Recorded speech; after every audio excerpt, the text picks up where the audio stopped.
Selamat pagi Bapak, Ibu, dan Saudara sekalian. Selamat berjumpa di kelas sekolah minggu dewasa dan dewasa senior. Pagi ini kita akan belajar firman Tuhan melalui buku pelajaran kita nomor 8 yang berjudul Nyanyian Zakaria.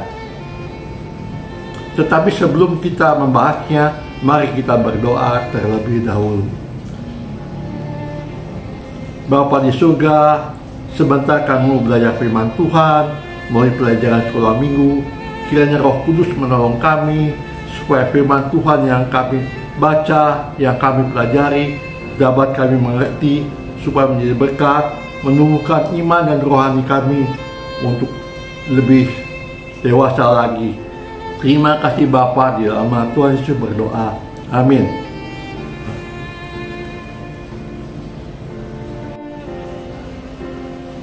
Pelajaran kita kali ini ialah mengenai nyanyian pujian Zakaria setelah Yohanes anaknya lahir. Sebelumnya, Zakaria menjadi bisu karena tidak percaya akan firman Tuhan yang disampaikan oleh malaikat Gabriel. Setelah beberapa hari anaknya lahir, barulah Zakaria dapat berbicara kembali. Zakaria memuji-muji Tuhan dengan kalimat-kalimat yang indah dorongan Roh Kudus. Apakah tanda orang yang penuh dengan Roh Kudus? Penuh Roh Kudus berarti hidup secara rohani seperti yang ditujukan oleh Imam Zakaria, yaitu 1. Bertobat dari dosa, membenci dosa, mencintai kebenaran,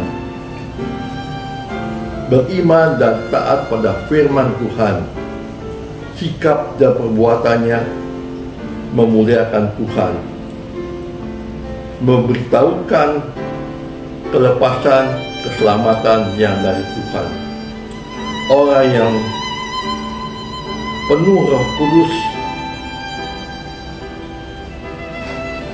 hidupnya tertarik dengan hal-hal rohani dan selalu antusias memuliakan Tuhan.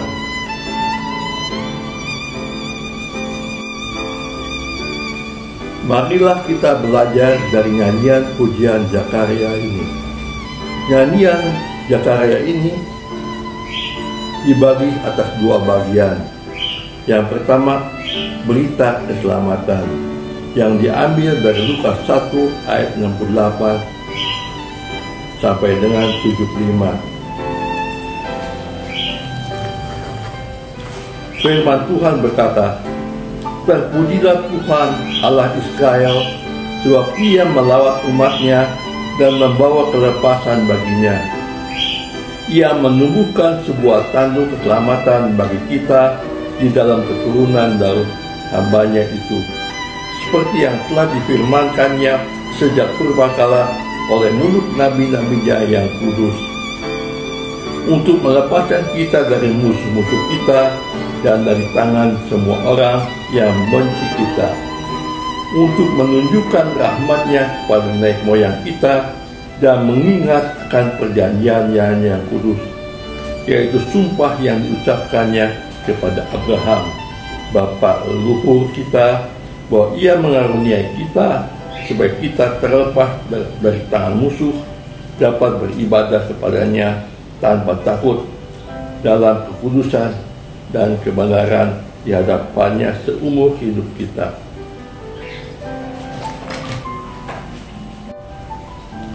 Di dalam Lukas 1 ayat 68 sampai 75 terdapat istilah-istilah yang menunjukkan betapa besar kasih Allah sehingga Ia mengaruniakan keselamatan bagi manusia berdosa. Di antaranya yaitu 1. Allah melawat umat-Nya, ayat 68. 2. Tajuk keselamatan, ayat 69. Melepaskan kita dari musuh-musuh, ayat 71. Allah menunjukkan rahmat-Nya, ayat 72. Allah mengaruniakan kita ayat 73.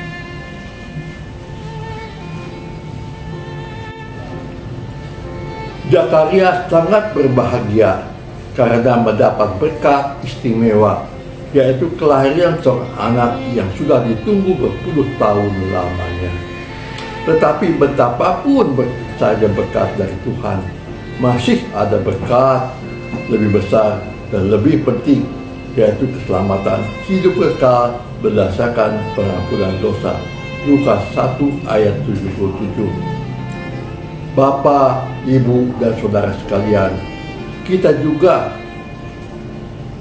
telah diberkati dengan berbagai macam berkat, baik secara pribadi maupun keluarga.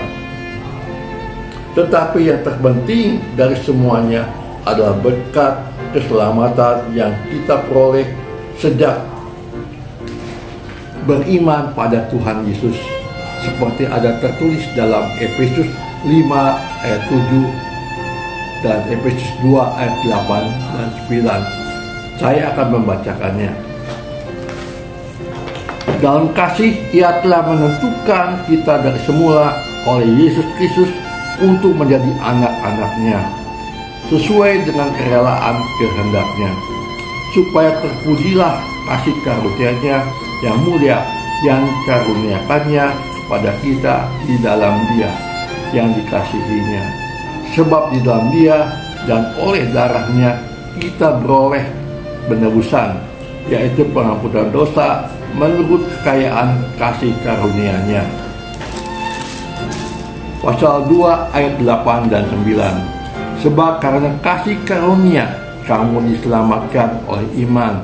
Itu bukan hasil usahamu, tetapi pemberian Allah. Itu bukan hasil pekerjaanmu.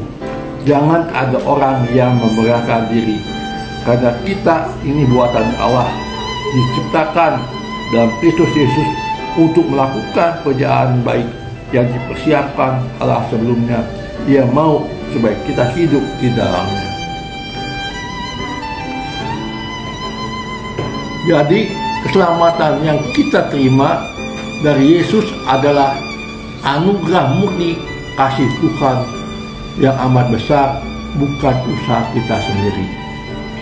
Keselamatan yang telah dijanjikan Tuhan sejak dahulu kala dengan janji yang diberikan melalui sumpah pada Abraham, dan janji keselamatan itu akan datang lagi melalui keturunan Daud. Lukas 1 ayat 69. Berita keselamatan disampaikan dari satu generasi ke generasi selanjutnya. Sebab itu kita yang sudah diselamatkan harus mengambil bagian dalam pemberitaan keselamatan pada semua orang yang belum percaya dan diselamatkan. Dan istimewa pada keluarga kita dan orang-orang yang ada di lingkungan kita. Bagian kedua, tugas khusus Yohanes melalui pimpinan Roh Kudus, Imam Zakaria bernubuat tentang Yohanes sebagai Nabi Tuhan. Yohanes akan berjalan mendahului Tuhan untuk mempersiapkan jalan Yesus, jalan bagi Yesus. Kelahiran Yohanes adalah tanda kedatangan Penjuru Selamat. Yohanes memberi pengertian pada umatnya akan keselamatan yang berdasarkan pengampunan dosa. Orang Israel memiliki pengalaman yang keliru, memandang bahwa Mesias adalah raja politik, menganggap mereka yang selamat karena mereka bangsa pilihan keturunan Abraham.